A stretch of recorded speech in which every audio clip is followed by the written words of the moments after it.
Recorded Books and RB Digital present The Big Break, the greatest American World War II POW escape story never told, by Stephen Dando-Collins, narrated by Paul Woodson. Chapter 1. The First American to Escape from Schubin.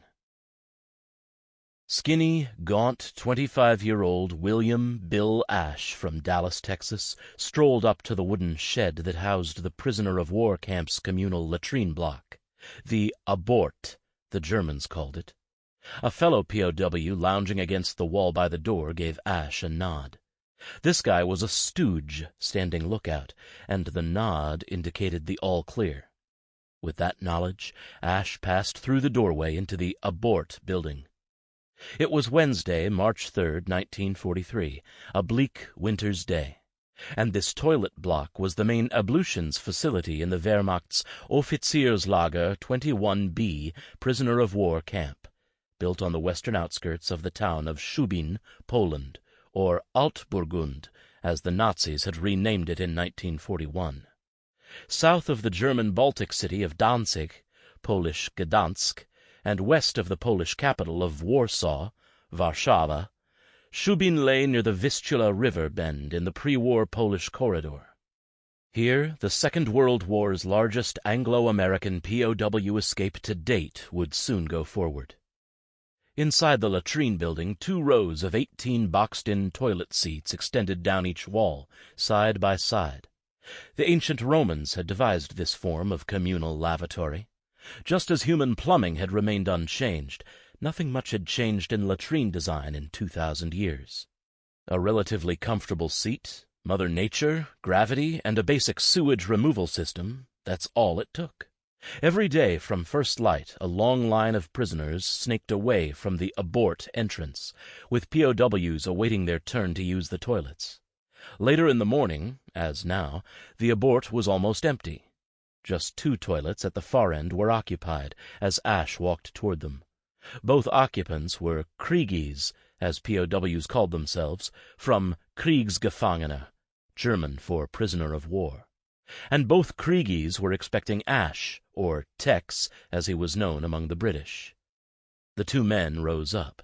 Turning to the last toilet on the left, the previous occupant reached down and lifted the round wooden seat away, revealing an opening just large enough for a man to squeeze down through.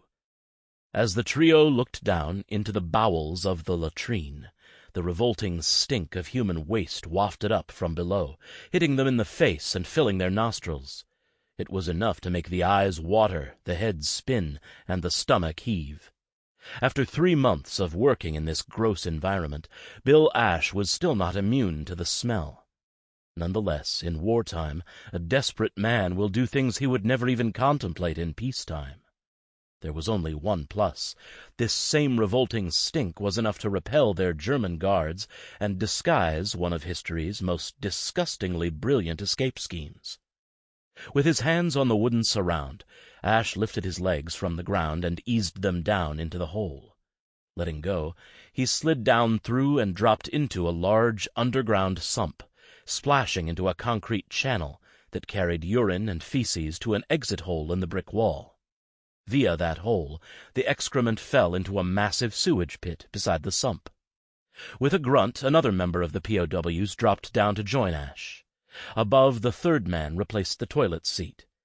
Through the dirty window in the far wall, the stay-behind could see a POW in a brown greatcoat standing, hands deep in pockets, beside the recreation ground outside the abort, watching others kicking a soccer ball around. If that man in the greatcoat blew his nose, the stooge in the abort knew to warn those below that a goon, or guard, was approaching, and all work below would cease until the goon had gone. The man in the abort would remain on watch until the underground shift ended. Bill Ashe's companion in the sump was long-faced Quebec native Eddie Asselin. Just 21, Asselin, like Ashe, was painfully thin from a lack of nutritious food. The previous April, at Warburg, Asselin had been one of 5 men to successfully tunnel out of Oflag 6B. All had been recaptured, with Asselin out only a few days before being caught. This time Sample complete. Ready to continue?